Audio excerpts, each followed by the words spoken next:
Thanks to the power of the sword Tyrfing, Heiðrek, son of Hervor the Shield Maiden, had won a kingdom of his own. The terrifying strength of the dwarven steel brought him victory in every battle, and his territory soon grew into a mighty realm, with many kings and jarls paying tribute to him.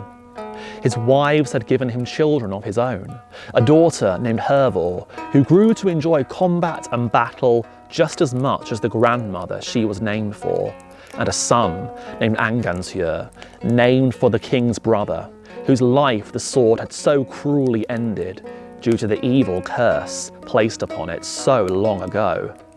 And he had a third child with a woman named Sifka, daughter of a rival king named Humli. Heiðrek had captured Sifka when he raided Humli's kingdom, and she became his concubine, birthing a son named Hlöð, who Heiðrek acknowledged as his child, though sent away to be raised at King Humli's hall. But Heiðrek was not just feared as a mighty lord of war. He also became famed for his wisdom and keen mind, as he seemed able to solve any problem presented to him. He proclaimed that any man in his kingdom who had broken the law could choose to either face the judgment from his noble councillors, or alternatively, they could enter a riddle contest against the king himself.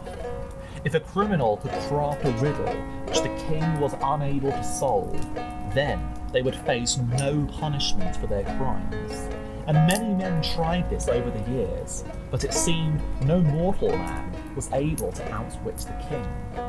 So when a certain enemy of the king, a man named Gestumblindi, was summoned to court to face the king's judgment, he was most distressed and was unsure what action he should take.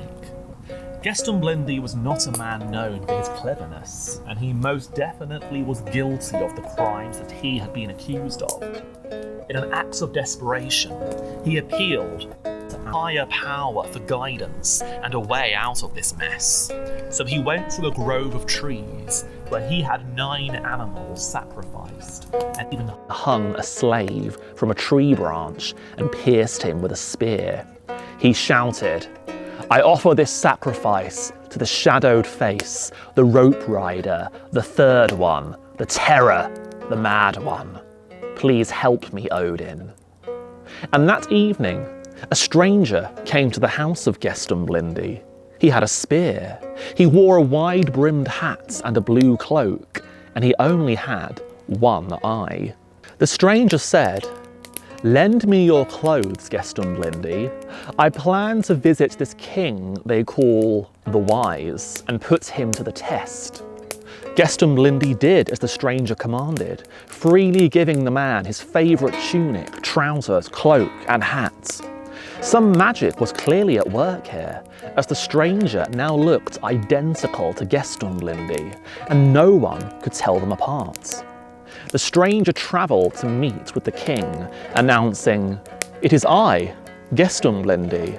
I have come as requested to meet with you, King Heiðrek the Wise, and I wish to challenge you with my riddles." The king laughed, as Gestumblindi was not known for any clever deeds or acts of intelligence, but he agreed, saying, "I accept your challenge, Gestumblindi, though no one has ever beaten me yet." And so Gestumblindi spoke his first riddle. "Would that I had now what I had yesterday. Find out what that was. Mankind its ruins, hindering speech, yet also inspiring speech. What have I requested?" The king thought briefly about this, but the answer was simple. "Bring this man some beer, the drink that blunts men's wits, makes them more talkative, but also tangles their tongues." Gestumblindi nodded, and then said, "What strange marvel did I see in front of Delling's door? 8 are its feet, and 4 its eyes, and it bears its knees above its belly." But the wise king quickly shouted, "8 feet? Easy. You're describing spiders. Next." Gestumblindi then asked, What other strange marvel did I see in front of Delling's door? Harder than a ram's horn, blacker than a raven, straighter than a spear's shaft, and whiter than a shield. The king rapidly responded, "This must be obsidian. That's black stone with a white ray of sunlight upon it." The next riddle was, "Who is that great one who passes over ground, swallowing water and wood, fearing the wind, but fleeing no man, and waging war on the sun?" The king thought for a little while, but then answered, "A good riddle. You are describing fog, which passes over the earth, swallowing everything, but is banished by the wind." Gestumblindi smiled and decided to try some harder riddles. Who are those that battle together before their defenceless king? Day after day, the fair ones guard him, but the dark ones attack him. This one was a bit more difficult, but the king solved it. You are describing the board game Fateful. The fair pieces defend the king, whilst the dark pieces attack him. Even a child could solve that one.